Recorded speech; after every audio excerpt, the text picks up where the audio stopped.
All right, let's have a little look. Well, Dave, let's check if we're live, mate. Are we live? Are we live? I hope so. It's always a dash for the notifications. Yes, nice. We are live. Awesome. Awesome. Right. Hey, everyone. Andy and Dave. Another Tuesday tune-in. I hope all is well. Even with, if you're from the UK, it's been a bit mad over the last 24 hours, isn't it?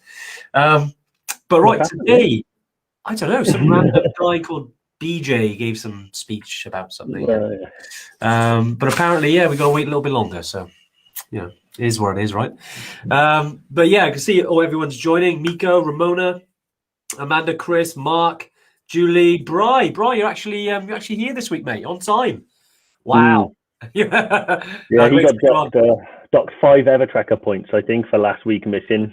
So, so Dave, I just think it's your outstanding beer debt has gone down a bit. That's what it is. Yeah, exactly. Yeah. But right, today we thought, it's after yesterday, let's try and have a little bit of light humor as we always do. And we were kind of looking at some sort of questions that people have said around equipment and this and that, around Everest or Killy, and one stood out, and I kind of laughed, and someone said, would Sandals and a Kilt, be all right at altitude? And I think someone on the live a few weeks ago mentioned it, and which I thought was pretty cool. And again, it just sort of sparked a conversation, and we were thinking, right, okay, maybe we should talk about the lower layer. Of course, a Kilt is fine, is awesome, but we thought, it gives us an opportunity to talk about all the different types of equipment you can wear from the waist down, essentially. Yeah, exactly. Tackle the subject of how to keep your tackle warm. And one thing I say, namaste to Anuj, our head honcho over in Nepal, is on the live. So good to have old Anuj here. Yeah, hey Anuj, how's it going, mate? I hope you're okay. Hey Mick, Shona, Jackie, Kim, Sital, James, Paula, Joel, obviously Anuj, Lisa, Jim. Yeah, it's great to see so many people on. And as always, guys, we're going to start talking about some of the equipment. But any questions you do have about anything, as always, do throw the questions in. And obviously, me and Dave will answer them. Yeah. Dave, where should we start, mate? Where should we... Below the waist, mate. Below the waist. Okay. And just need to pop in. Marky V has said EverTrekker points. He feels a new board coming on Sherpas and ladders by any chance? I think that's got some legs in it, mate. We gotta work this out. It's a good one really, because we tend to focus on some of the big things like boots, which we might cover today because technically they are below the waist. Dave, you're not allowed. Yeah, we cover jackets and all those big things. But one thing we kind of don't cover is what sort of leg wear do you want to wear? So what sort of trousers do you need? What sort of shorts do you need? Yeah. When do you wear do you need winter lined ones? Do you need summer ones? Do you need technical ones? The choice is endless, and it can make a big difference, because if you've got a pair of trousers on that aren't working for you, it's going to make your make yourself pretty miserable. So we thought we'd tackle that a little bit and talk about some of the joys and experiences that we've had. There's too much innuendo here. I'm going to have to just kind of play it straight now. Got to tone down that a little bit. I'm only kidding, I keep having to stop. Never enough. Wow, Scott, he called us, hey shaggers. Scott here. Nice, not far from the truth. But great stuff. Let's crack on. Well, Dave, I suppose in terms of starting, then let's talk about general wear when it comes to high altitude trekking, right? So we're talking about your trekking trousers, things that don't really have like an insulated layer. I think a couple of standout performers. I think on the first couple of treks I did to Everest Base Camp, I kind of went a bit sort of budget, if you like. And if you've ever been on one of these lives, you'll know that we're not gear snobs. Well, if it works, it works. And obviously there's a broad range. Well, maybe now, but essentially some of the ones I used to wear were crag hoppers. You get a pair for like £20.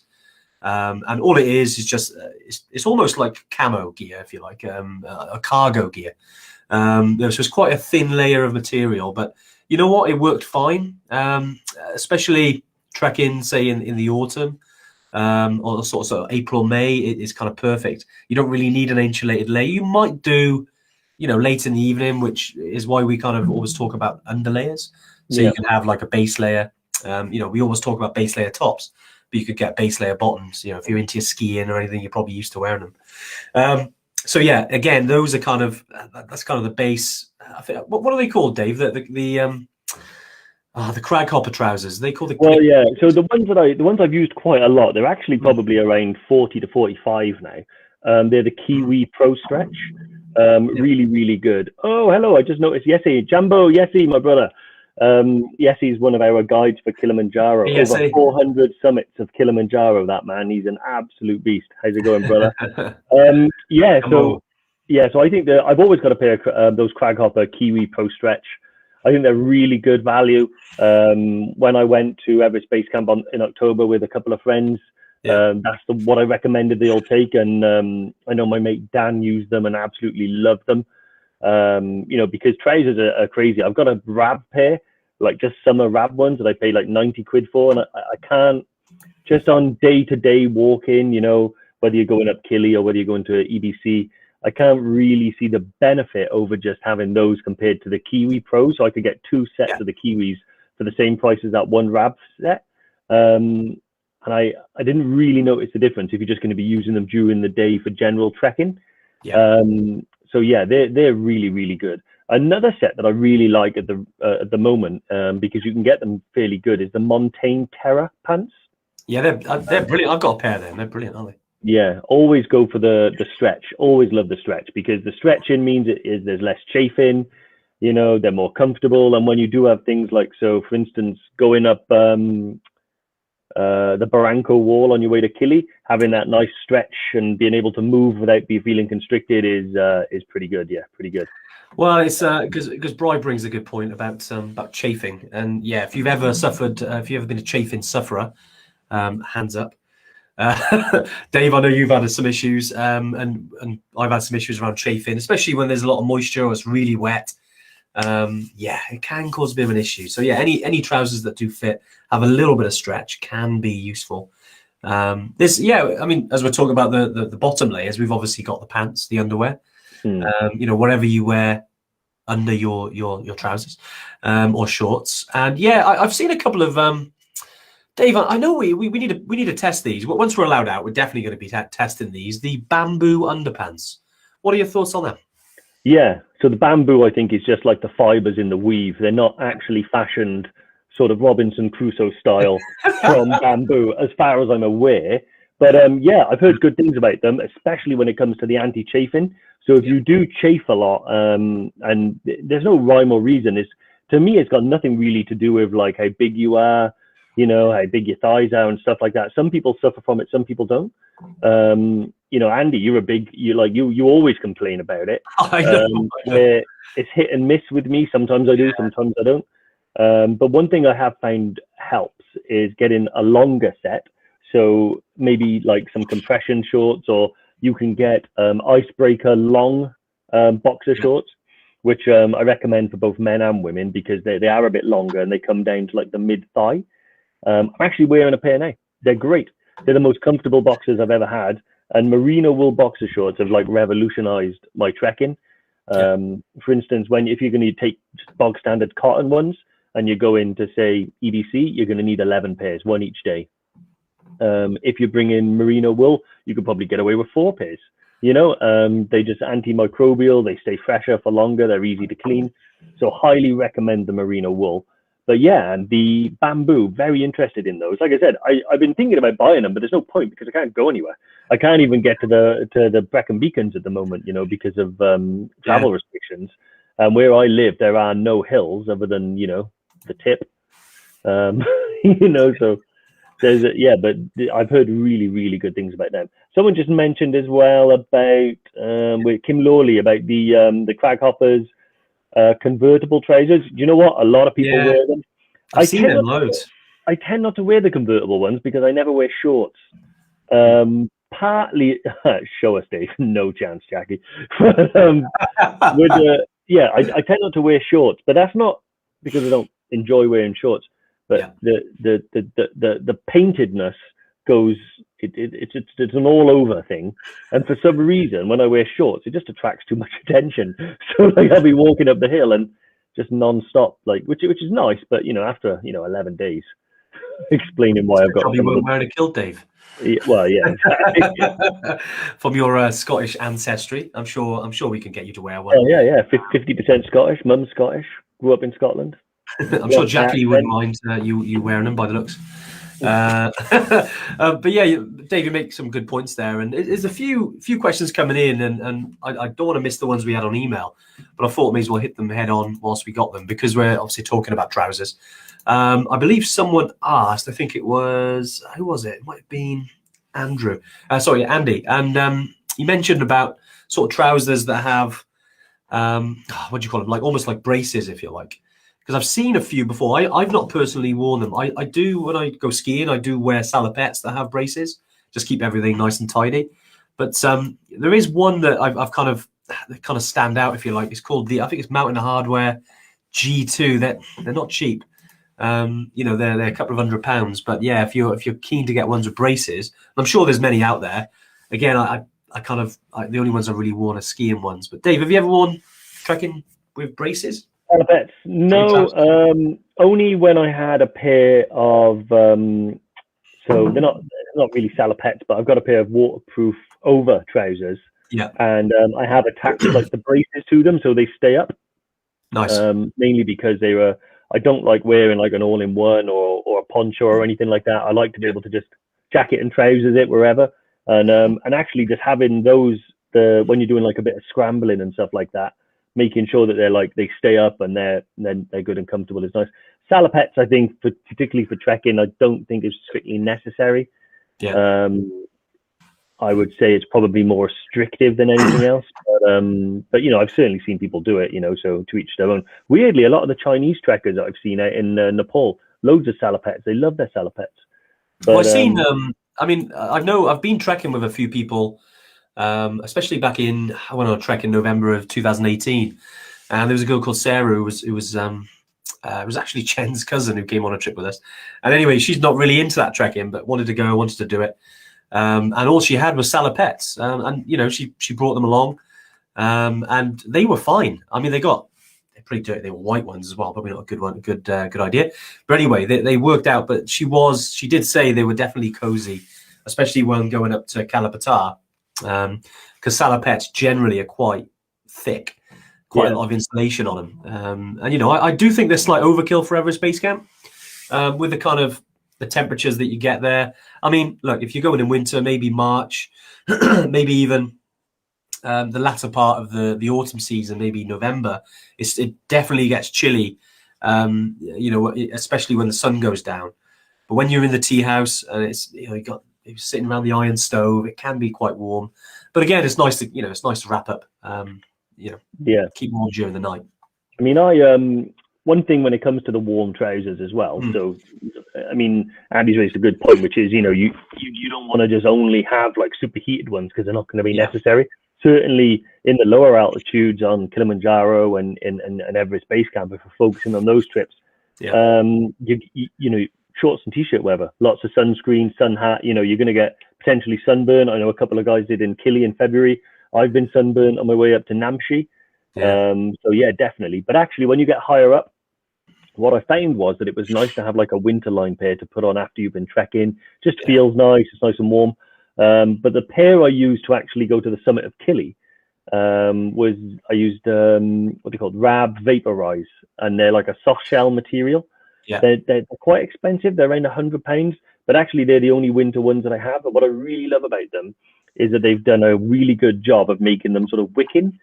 So, you've got zips down the side. So when it does get warm, you can vent them and stay nice and cool. But actually when they're all zipped up and everything, best trousers I've ever used in terms of like cold weather.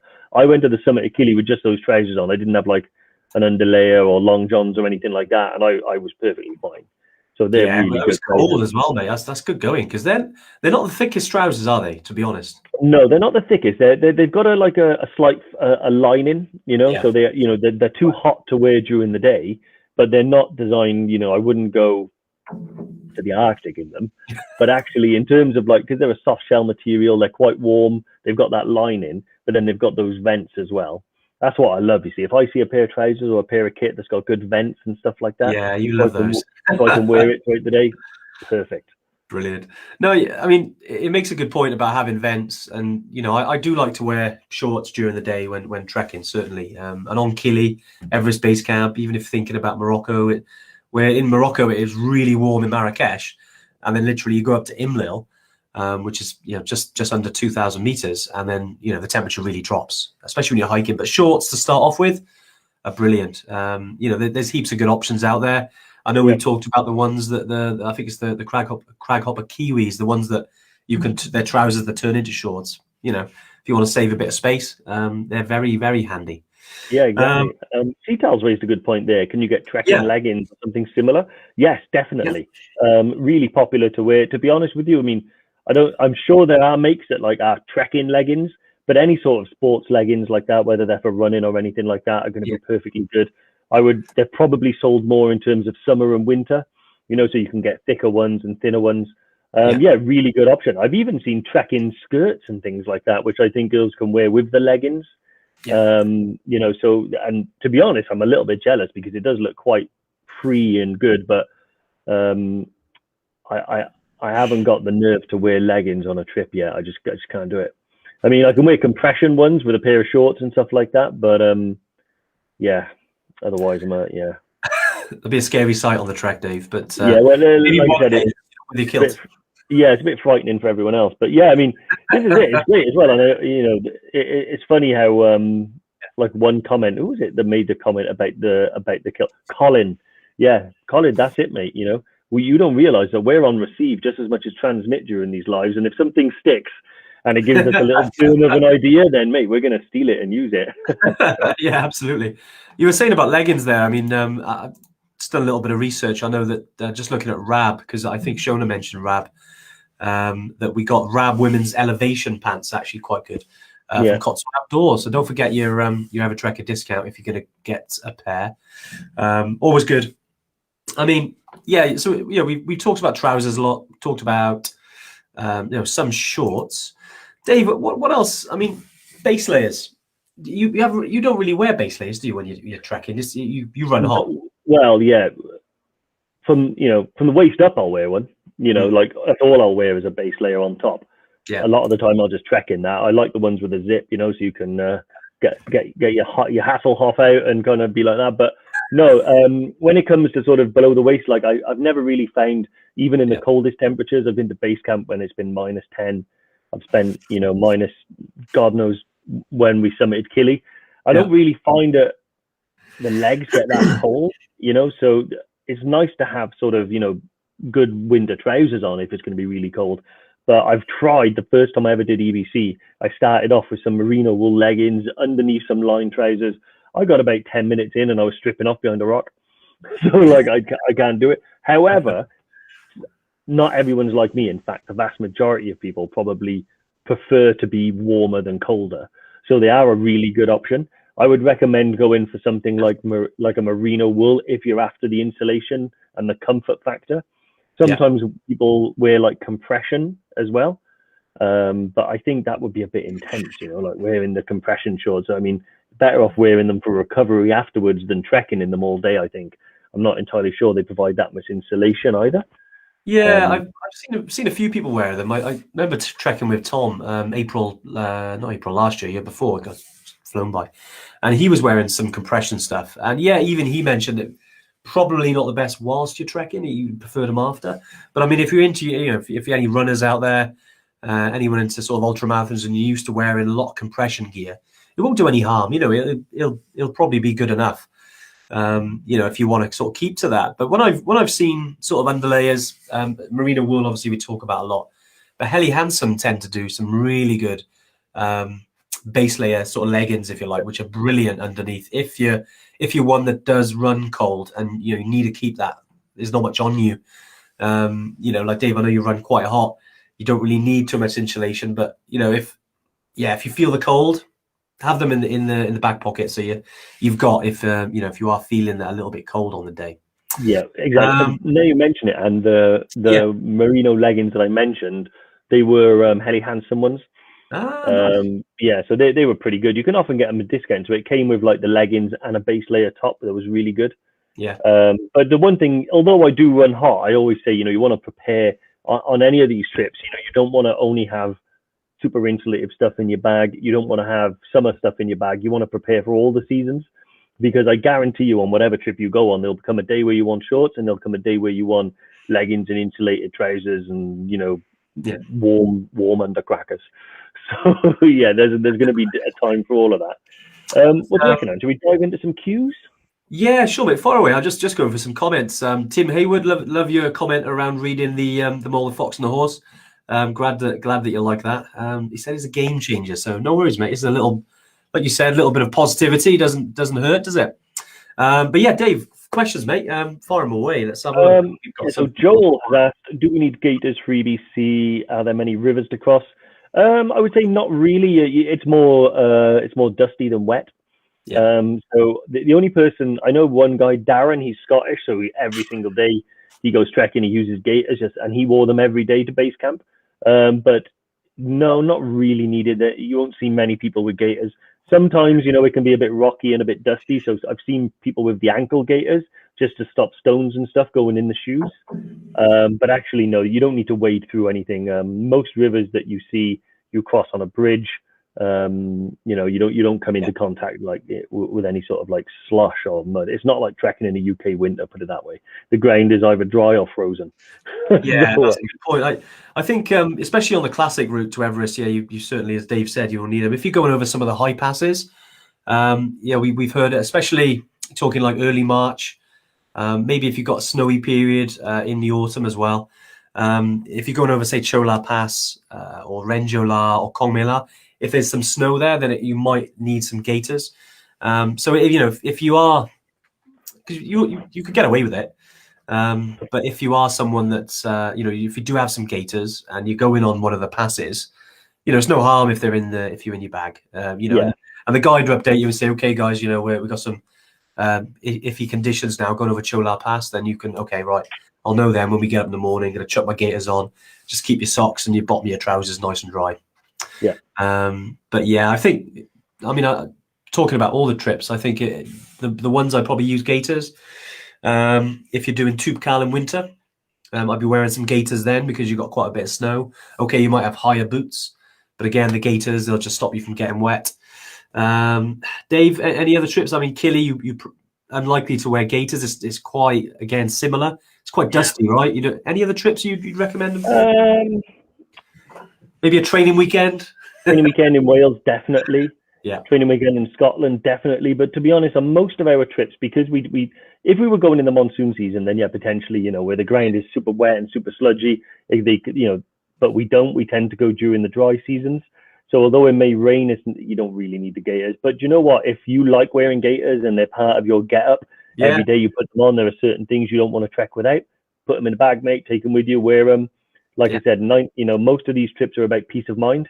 You don't want to be questioning yourself. I'd rather bring something and then not need it than wish I'd brought something. So yeah, take it easy. Interesting question here from Amanda Joy Hilton. Said, hi guys, are there any cultural restrictions on women wearing shorts on the trek to EBC or in Kathmandu? No. So Nepal is an incredibly relaxed and accepting country. There's no sort of ultra restrictions on culture and things like that. We always say be respectful around, about their religion and their shrines and their temples and stuff like that. But what you wear is kind of up to you, and you'll be accepted wherever you are.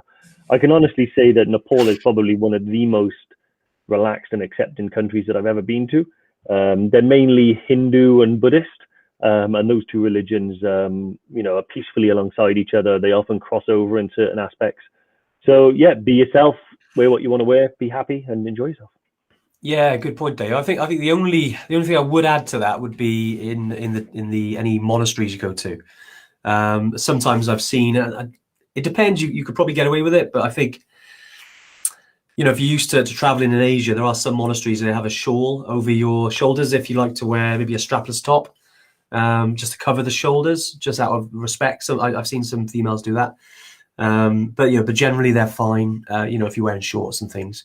And again, like Dave said, it's very accepting place. I think because they've got, excuse me, in Nepal, because you've got Hindu and Buddhism, and they have this like symbiotic relationship. They both coexist. whereas you've got a Hindu temple and a Buddhist temple right next to each other. I mean, it's what makes the place, in my opinion, really special, because there's no aggro like that. It's all accepted. It's beautiful how it works. Yeah, I mean, often, the temples are the same, aren't they? Like Monkey Temple is Hindu and Buddhist, and they worship in the same area side by side. It's one of the reasons why we love going to Nepal, because you know, when people say that they get a sense of peace and a sense of, you know, understanding and spiritual stuff that they can't see or can't get over here, I think that's because they're so accepting, and that's partly what it is. I mean, whatever the religion is, it's the way that people go about their lives, and actually they're so accepting and so friendly and nice. You know, you just kind of come away with that feeling. It's wonderful. Yeah, it is cool, isn't it? I got another question here. Let's have a look. Yeah, Rachel. Hey, Rachel asked about what's the temperature at base camp late September. Late September's actually pretty warm, because you're just coming out. So in Nepal, you have the kind of few different seasons. You've obviously got the spring. Then you've got what they call the monsoon season, which runs from usually June through to the end of August, sometimes drops into September, you know, which is always fun. Because we've had some very wet early days in September, but yeah. So in terms of late September, you do, I'd say at base camp, you know, it could drop below zero. Not much, to be honest, in September, because again, that's you're coming into the autumn now, so it's a relatively warm time of year. That being said, the weather's really crazy over there. It can drop like -10 sometimes out of nowhere. During the day, it'll be very warm in September. You're talking anything between up to 20 degrees trekking. So again, you know, reiterate what we said earlier, and I know Jerome mentioned it as well. Hey, Jerome, around altitude, make sure you do have plenty of sunscreen, because you're high altitude, UV rays get through. You know, make sure you're covering your arms, your face, your nose. I will struggle with my nose because it's too big. You know, with regards to getting I have a red nose at the end of the day. So yeah, if you're someone like me that burns easy, make sure you cover up. Maybe if you can have stylish, you can wear one of Dave's sun hats that he likes to wear. Mate, everyone mocks them until they need one. I tell you, mate, I wear a bucket hat all the time when I trek. Every single day, most pictures you'll see me with a bucket hat. If you get an email from me, I think my profile picture is me with a bucket hat. Oh, sorry, it's off the back. But yeah, mate, I love it. You never see me with sunburn, except that one time, which is why I bought the bucket hat. But yeah, so Jerome has actually asked a question anyway. What sort of general wear should I take for Chitwan National Park? Shorts, t-shirt, kilt, cap, you know, smoking jacket. You can wear whatever you want there, mate. It's I would, you know, whatever you want to wear. So it's going to be quite warm in the lowlands when you go there. So I would probably say shorts and t-shirt, you know, trousers, t-shirt, something like that. Yeah, pretty free, pretty flexible. Do what you need. Yeah, Chitwan is very warm. Kimono? Absolutely different. You could wear a kimono. Yeah, it is very warm. When you're coming down from Kathmandu, it's surprisingly warm because it's on the border of India.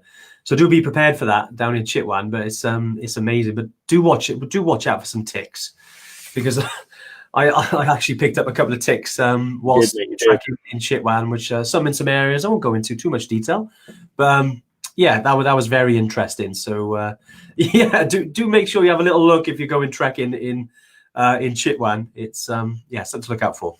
Yeah, exactly. Someone has asked, what hat do I have?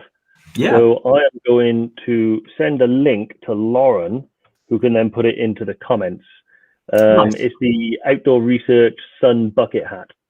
It's a good hat, though, isn't it? Really, I mean, you've used it for years. Great hat. It's my all-time favorite hat. And yeah, the Outdoor Research Sun Bucket Hat. They do another one, and I think it's called like the Helios or something like that, or the Sombrule. That's what it's called, Sombrule or something like that. Not fussed on that one. I go for the Outdoor Sun Bucket Hat. Much better fit. Yeah, nice. It's a stylish hat, Dave. I'll give you that. Mate, love a bucket. I need, like, who's it? Yeah, Miko. He wants to know who Paula Reed loves a bucket. I'm telling you, mate. We are the bucket hatters. Good man. Well, you know, I don't know why. I've always preferred wearing caps, but yeah, maybe I should, because I do burn my neck sometimes. But maybe I'll never learn. Yeah, thank. Oh, Lawrence put the link in, so there we go. Awesome. Yeah, hope that helps, Miko. Take a look, mate. And then I want to see a picture because I know Miko is a cap wearer, so I want to see the difference now with this sun hat compared to the cap. Yeah. Let us know, Miko, how it goes if you do grab one, mate. There's been a couple of questions just around training weekends. So yeah, I think it was Julie who asked about it as well, and I think a few comments around it. So yeah, with the training weekends, after yesterday's announcements and hopefully all going well, yeah, August. I mean, we can't wait, guys. I mean, we're chomping at the bit to actually get some trekking done. I think it's that news yesterday. Although it's positive, and it's really positive news. We got pretty much by the summer. We're thinking cool. We're going to be back doing what we can do essentially. Although you never know what restrictions they might bring in. Yeah, we're really excited. It does mean, it's the spring season is looking very very difficult to run now because we're not allowed to leave. Obviously 95% of our customers coming from the UK. Obviously leaves it quite challenging. So anyone around that over the last 24 hours, we will be reaching out to everyone if your trip is impacted, especially after yesterday's announcement. We're still waiting for some more announcement. I mean, it's the frustrating thing is, although we're in the UK, the announcement yesterday was just for England, and we're obviously still waiting for the Welsh and Scottish, Irish, Northern Irish sort of announcements as well, see what happens there. But essentially, as we know, with regard, like for us leaving from Wales, we have to leave via an airport in England. So we're kind of governed by that, really. So yeah, we'll certainly be reaching out to everyone. But when it comes to training weekends, yeah, we will be running them. We can't wait. Dave, me, some of the other Yetis will be on it. We just can't wait to get back trekking, guys. It's not long now. It's not long. I think you can see the end. That's if any of you read the email I sent out, it's close. You can feel it. So yeah, we're really excited. But until then, we're obviously here, and we'll continue to do these Tuesday tune-ins. As life moves on. But Dave, any other questions you can spot, mate, off the bat there? Let's have a quick look. I've noticed some hat love here. So Fedora for James. Marky V has said personally he prefers a Homburg. Mate, I'm loving the hat love. Suzette Teal has said, I'm booked for September 3rd, 22 for Killy and April 23 for EBCBs. What's the weather like during those months? To be honest, like Andy said, pretty mild. Whenever we run our trips, we always try and avoid the extremes. So, wet seasons and cold seasons. In September on Killy, it's probably going to be quite warm, with periodic sort of showers because Killy has its own sort of microclimate. So when it's quite warm in the afternoon, you generally might get a shower. It's always going to be cold on summit day. How cold kind of fluctuates, but I would say it's not going to be too extreme in September. Yeah. Same for April, to be honest. So I've been trekking in April, and it's been beautifully clear, warm, the best views I've ever had from the Everest View Hotel.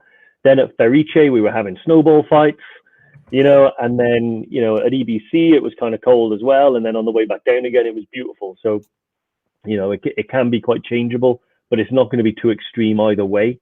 But I always hesitate to say it's going to be 3 degrees at night, because it might be 3 degrees and then the next night might be -10, and then but I would say relatively mild in terms of the extremes. So expect some hot days, expect some cold days, and always bring wet weather gear and stuff like that with you as well. Yeah. Exactly. I can see good old Chen Sherpa's on here. Which is a bit weird. Namaste. Namaste to you. But yeah, not one of our guys though, Chen. We do have that covered, mate. But thanks for sharing your details, just to point out before anyone thinks he's an EverTrek guy. But he's not. But yeah, just with regards to a couple of questions. Was it about November for EBC? Yeah, Kim. With regards to running trips in November, 100%. We're kind of thinking ahead now that the autumn, after the announcement yesterday in the UK, that the autumn will be our kind of first season we're able to run, I suppose, in a while. So yeah, when it comes to Nepal, we're really, really excited, to get back there. I think Dave, you had a call this morning with Anuj. Yep. It was only a brief chat, but little update after yesterday, and even Anuj has had his vaccination in Nepal. they've prioritised sort of aviation staff, tourism staff, because they're trying to get the tourism industry back. So Anuj has had his. I think he had his last week, and I think Jerome's had his as well. Yeah, dude. I think won't be long. I think we'll all be having the vaccination, and we're looking forward to having it so we can travel. Exactly. They're doing really well in Nepal. They've actually got quite a good sort of system set up around vaccinations. Yeah. You know, things like polio outbreaks and stuff like that. So they're really good at that. They've got a good infrastructure for it. So they're using, I believe it's the AstraZeneca and they're getting it from India and I believe some from China, but, you know, mainly India. And yeah, they vaccinated like hundreds of thousands of people already. So they're doing really well. They just had another shipment in of the vaccine as well that's now going to be going to. So all the frontline staff have had it first. Yeah. Now they're in the process of giving it to, I think, the over 60s and things like that. So it'll start to filter down. It's going to have a really good effect. I genuinely, like this season, things are, just based on the announcement yesterday, I don't think international travel is going to be possible, at least before July. That's kind of optimistic as well. However, autumn season, September, October, November, even into December, pretty good. Very positive about that. So, I can't wait. I cannot wait. Yeah. I said, Jerome's like, yeah. No, honestly, guys, as you could probably imagine over the last, how long has it been? Almost 12 months we've been doing these lives now, which is amazing, really. And, we've loved them. Seeing you guys and I can see what it means. We're like you. We want to get back to the mountains and to Nepal, supporting the wonderful people out there. And, thanks for sticking with us during, what's been a challenging time. But we're in a good place. Whenever the button's like, you're free, you're off, you can go. We're in a good place to get back running. And whether that's training weekends, trips away, we hope that, I know we're talking about Nepal essentially here because, 80% of our clients in Nepal, but when it comes to Kili, Tubkal, South America, training weekends, whatever new trips we start to run, we can't wait to get back doing them, guys. And we're really excited and we're ready and waiting on the start line, ready to go. Yeah, I did just see Karen Badet. Yes. Yeah, you will get some cheeky fishers every now and again, it's fine. It is what it is, But so we use our own guides, our own team in Nepal, set up by Anuj over there. So we've got all our own accommodation, all our own lodges, all our own guides, all our own porters. Everything's done in-house. So if you want to double check anything with us about anything like that, just drop us a message and we can let you know whether it's someone from within the EverTrek family or whether it's someone else. But, it is what it is, part of the industry, don't let it bother you. Just, hit the delete button. No, it's, we've been running trips for 5 years now, 5 years next month, which is nuts. But it's been fantastic. And we've met, hundreds of guides. And we've got a fantastic team right now. But, we still keep in touch with some of our previous guides that, for one reason or another, they're kind of not part of the EverTrek group anymore. And we wish them all the best, of course. And, we're hopeful that obviously our EverTrekkers with our, our 40 plus guides now over in Nepal, and that's the kind of the group we use. But to everyone else, we wish all the best, especially with Nepal because they've had it hard just as like we have in the UK. And I wish everyone, even if don't even work for EverTrek, I wish them all the best. Yeah. Even Chen, who joined our live today. Yeah, exactly. Wish you all the best, mate. Wish you all the best. Just had this question from Joel. Do you think we'll keep the lives after lockdown? Joel, I hate to tell you, mate, but this is actually our last ever live. So from that, no, I'm joking. How long did you take that? No, that's fine. So we love doing these lives as well. We love that you guys get some value out of it. Even if it's just a distraction on a Tuesday afternoon, that's great. If you get something helpful with regards to a trekking or traveling or a little bit of inspiration here and there, or, if you want to just take the mick out of my hats, more than welcome for that. It's see Kim, no. No, it's fine. We started these, to be honest, it was one thing, so it was Andy's brainchild actually. We were looking at what we can do during lockdown. Everyone's panicking. Joke, guys, it's fine. We're gonna keep doing this. Dave, you scared me. That was a quite good one. I'm quite happy with that, and Yeah.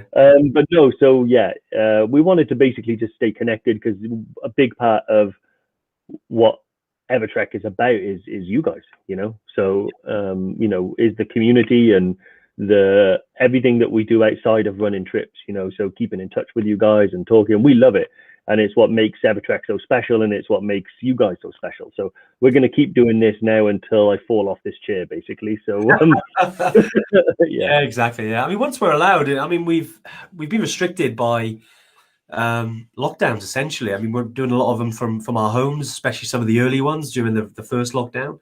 Then we come back to the office, then we're back home, then we're back to the office. Even Dave ended up in prison once, but not really. That was an in-joke. that was HMP EverTrek, that was. But once we're able to go places and travel again, we'll certainly be doing some different kind of lives.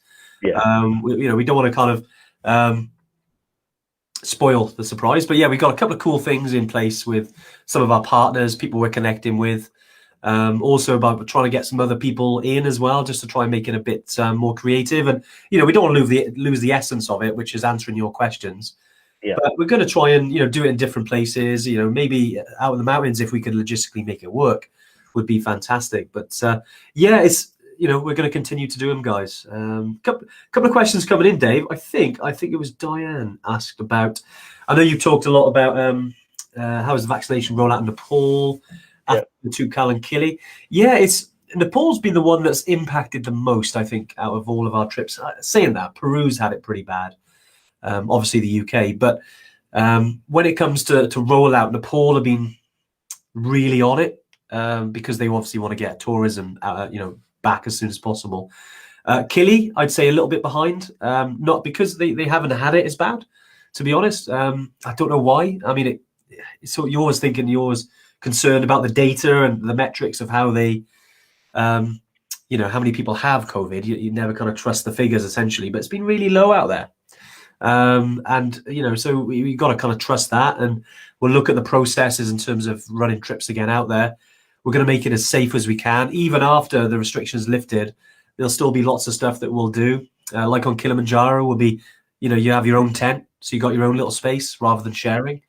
That'll be the first rollout when you're on Kili, for example.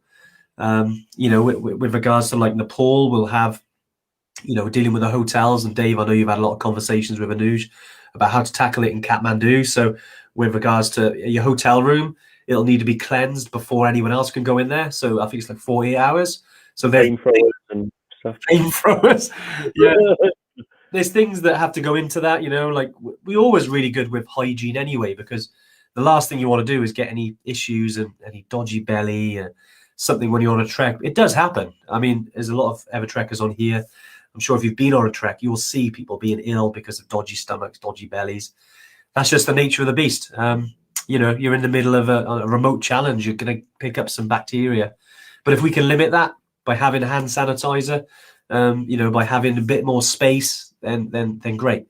And we'll do that as much as we can on all of our trips. But yeah, Diane, it's, we're really, I think the main issue has been the UK, unfortunately. I think a lot of the other countries are kind of moving on, like Nepal. Again, we were chatting to Anuj, and, you go to a bar or something and there's no social distancing. It's just, everyone's kind of moving on with it in Nepal, if you like. And Dave, I think you said something really, really poignant the other day was they kind of, COVID isn't the worst thing over there for them. And that's what they've acknowledged. Lots of people die because of hunger, because of poverty. COVID has taken nowhere near as many lives as that. And that's not taking it lightly. That's fact. That's what they're saying over in Nepal. Yeah. So they're just getting on with lives. But obviously in the UK, it is very, Exactly, yeah. I mean, different cultures, different societies present all of their own, And I think that part of the difficulty with Nepal is that obviously they don't have Deliveroo, online shopping, their whole infrastructure is set around a need for movement, and coming together, and marketplaces. It's a lot of it is still that way. So to stop people doing that, and then obviously to stop them working, particularly in Kathmandu, it's quite expensive to live there. So yeah, I mean, they're managing it, but honestly, they're doing really, really well. With regard to the South African variant and Africa and Tanzania, there's a lot of conjecture at the moment and a lot of like supposition about what might happen. We have to go with like what on the ground is and what we can kind of predict in the near future. At the moment, Tanzania seems to be okay. They are obviously checking people for PCRs and negative tests within 72 hours of arrival. You also need to get then tested before you leave, and we're helping. So I think it's around $100, and we can sort of do the logistics and the arranging of it. So there's a lot. This is a lot of what's going on behind the scenes to try and make these trips happen. But the one thing that we're very proud of is that we want to make sure that when you guys do go, that you get the full experience, the right experience, and the risks you're undertaking are not, you know, to do with viruses and stuff like that, beyond the bit of Delhi Belly. You know, so, you know, we want to send you guys there, send you to high altitude. We want you to meet the people, go to the places, and, you know, reach the summits that are going to give you those lifetime memories. And we're not going to do that if there's serious risk of sort of illness, death, you know. So, yeah, but my feeling is that I think this year, before the year is out, things will have turned around quite significantly. Yeah, exactly. Yeah, I mean, it goes to show like how many people now, just seeing some of the comments of how many of you have had your jabs already. Obviously, I can see that, you know, part of our demographic. You know, if you're of a certain age, you would have had your, you know, I think Stephen Edwards, Jerome, I think just a couple of here have already had their vaccinations, which is awesome. You know, I'm sure in a couple of weeks, a bunch more of us will have it. And although Dave, we got a little bit of a while yet. We're going to be, was it between 30 to 40? Might be in July by the time we get it, but we'll see. Hopefully, we'll. Yeah, I think Diane's mentioned there by the end of July, most adults in the UK will be vaccinated. Hopefully, you know, if everyone has it, it'll make a huge difference, right? I've had every other vaccination. I just need this one, to be fair. Dave Remington is about the marketplace is, without being Johnny Tourist, do you have to haggle? You don't have to haggle. You can pay whatever you want. Haggling is one of those things that, I'll be honest with you, I've never really felt overly comfortable with. So I'm not like, I won't drive a hard bargain. I don't know. Like, I'm friends with people that do. Like, sometimes my mate Dan, when we're in a shop together, I have to leave. Like, I can't handle the urge. Like, if someone said to me that's 1,000 rupees, I might say 997. You know, like, but then other people are very good at it. So to be honest, go with whatever you feel comfortable. But, you know, all you guys are respectful people anyway. So, you know, whatever you do, I know it's going to be fine. But yeah, it's do what feel is right, guys. Like I quite enjoy a good haggle.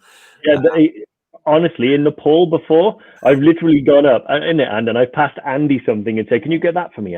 Like, and Andy's quite good at like negotiating and the back and forth. And I can see it's quite fun, but for some reason, I just can't. I can't do it. So literally, I have gone up like a singing bowl, and I'm like, "And can you get that for me and try and get it for the best price? I'm going to go over there." Well, it's the end of the day that, you know, that you want to buy this item, they want to sell this item, make friends, and then walk away with the item. Yeah. Essentially, so you build that rapport. Get, you know, it's fun. I mean, sometimes, you know, they're trying to, especially if it's an item you're really interested in. I know Dave, and I know we've felt this before, and you'll leave it, and then an hour later you'll be, I really should have got that. I really, you know, my missus would have loved that, or my partner would, you know. I remember that when we were in Killy, Dave, and for some reason Dave loves weird things, and, you know, when it comes, there was this doll that had this wooden doll that had all like nails in it, right? It looked like something out of Hellraiser. Yeah, he was like, "I've got to have that." And Dave, I won't ruin the story. You tell the story. Yeah, well, honestly, it was like like I always like seek out the weird. So if you're ever in Nepal with me, or you're ever going, ask me about the mask shop, and I will give you a really good tip. Go to this place where you kind of got to trust the guy a little bit. He takes you upstairs, and it's like into Indiana Jones's sort of upstairs room. And there's some weird, messed up like masks and stuff there that are really old, amazing. And then the other place, when I went to Tanzania, I was just saw this like, it's like a wooden doll, not a doll, but like a wooden statue like this big of a man sort of sat like that, and there was nails just all over him like Hellraiser, and I was like, that's awesome. And it turned out that it was about 100 years old, and it was to do with some sort of native healing, potentially a curse. I'm not entirely sure. There was different stories I got from different people working in the shops, and I wanted it more than anything in the world, because, you know, I'll never ever see that again. And they wanted like $1,000 for it, and I was sitting there thinking, that's a lot of money for that. It was, And in the end, I didn't get it. I am getting it when I go back. I was on the plane, and I remember saying to Andy, I am just gutted. I wish I spent the money. What else am I going to spend the money on? It's not like I'm loaded or anything, but what else am I going to do? I just won't drink beer for 6 months, and I'd have made that back. But Dave, all those bamboo shorts you like wearing, merino wool underwear. When I go back, I am getting that bad boy. I'm telling you, I am going there and I am going to buy it and take it back with me. I'm going to record that and I'm going to share it with you. How Dave haggles. Let's record it and let's see how it goes. Oh man, it's terrific. It's terrific. I honestly, I don't know what it is. Like this British queasiness about offending people. So I can't do it. Like they enjoy it. They enjoy it. Remember when I got a taxi in Kathmandu and I didn't have any change, so I gave the guy 1,000 rupees to take me. Do you remember? Yeah. And the next day he was waiting for me outside the hotel, going, "Hey brother, you need a lift." I was thinking, yeah. I realised, that was his week's. That was a lot to pay for a taxi ride, but fair enough. It was good. Yeah. Actually, Amanda's. Hey Amanda, nice to see you on. Mentioned about how much money would you exchange for EBC. I honestly thought then. Now I realise how much money would you exchange for EBC? Do you mean how much money you would take to EBC in terms of spending money, Amanda, or how much would we exchange EBC for? Because it's priceless, the actual place anyway. But yeah, spending money, Dave. Everest Base Camp. I think normally a few £100. Is that right? Would you say? Yeah, well, it depends. So there's a lot of stuff in Nepal that I like to buy. So I remember I spent $800 on art. But I save up for these things because I know I want to go to the mask shop, I want to go to the art shop, and I want to buy these things. However, if you just want to trinket, if you just want to, you're just a normal person, you're not like a crazy degenerate like me, then a few £100 is fine.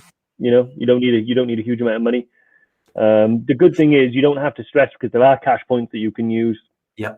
So generally I will use them. You do get charged a little bit, but don't worry about that. You get charged with the exchange rate as well. So I'll probably arrive in the country with about $200 on me, and when I arrive I'll exchange that into Nepalese rupees, and then when I need more I'll just go to a cash point and draw it out. There's even cash points in Namche you can use to get out money, which is quite good when you come back down the mountain and everyone has a time where they go and buy their souvenirs. You can get stuff like that. Yeah, nice. What's the price of a pint? Chrissy, that's a great question. Thinking back to it, I think the price of an Everest beer is about £1 something. It depends if you go to some of the local places, and if you're ever walking, just piece of advice, if you're ever walking through Tamil, always go the next street behind, because the ones that you'll always see are going to be the highest price. But if you walk the street behind, they're looking for the trade, it'll be a lot cheaper. But yeah, you're looking at. It's frustrating because we feel like we haven't been to Kathmandu for ages because of lockdown, because of COVID. But if I remember rightly, I think it's about 120 rupee for an Everest beer, which I think is about £1.10, something like that. But in some of the hotels, it'll be a bit more than that. It might be 250 rupee, which is a few pounds. To be honest, if Anuj is on here, you'll know, because if he's still here, you'll be able to say how much it is roughly in Kathmandu. But or you can just ask Anuj. Being a local, he might be able to get it cheaper. You never know. Or ask a guide, they'll do it for you. Yeah, water. Andy is paying. Maybe Reese, maybe one.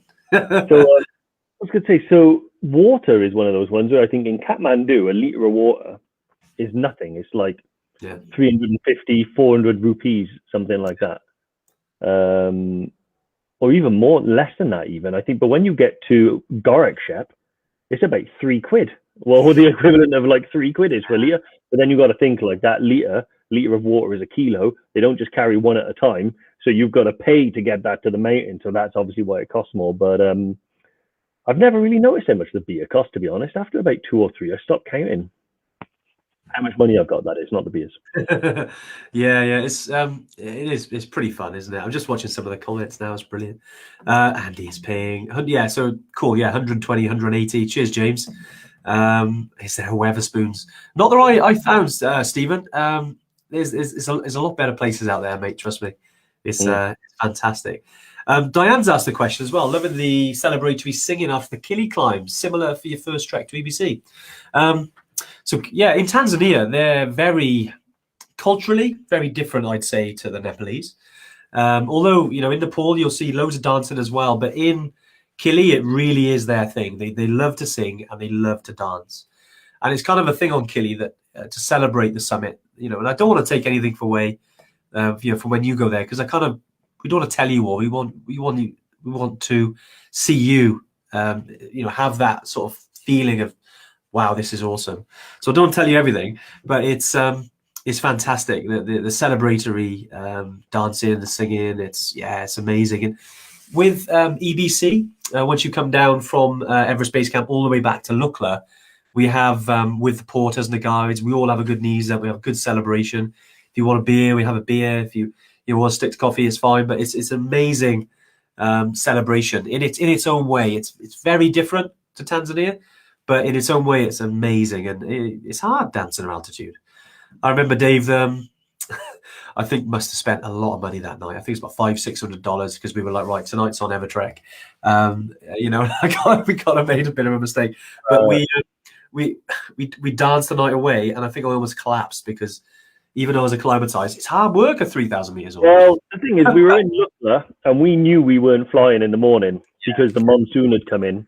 It was we started having a few beers, and then this old Gurkha came in with some homemade Raxi, which is like rocket fuel. Once we started on that stuff, we invited the porters and everyone in. And I remember one time seeing a porter with about 8 cans of beer, and I was like, hey! Like that. Luckily, you know, hopefully it's tax deductible and entertainment purposes. I don't know. It was a good night.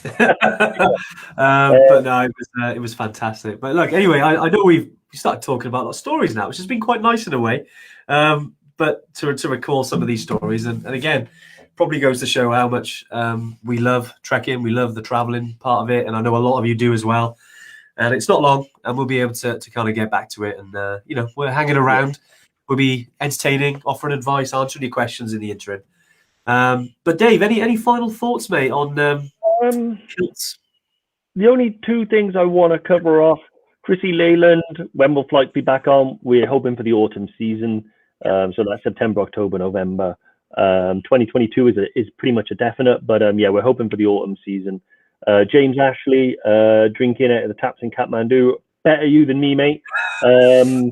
I've spent time in Kathmandu, not venturing too far from the old throne. So yeah, but no, it's been great. Honestly, I really like this. You know, one day we should do a live just where we share all our like traveling stories and the experiences, you know, that are sort of off the itinerary sort of stuff, you know.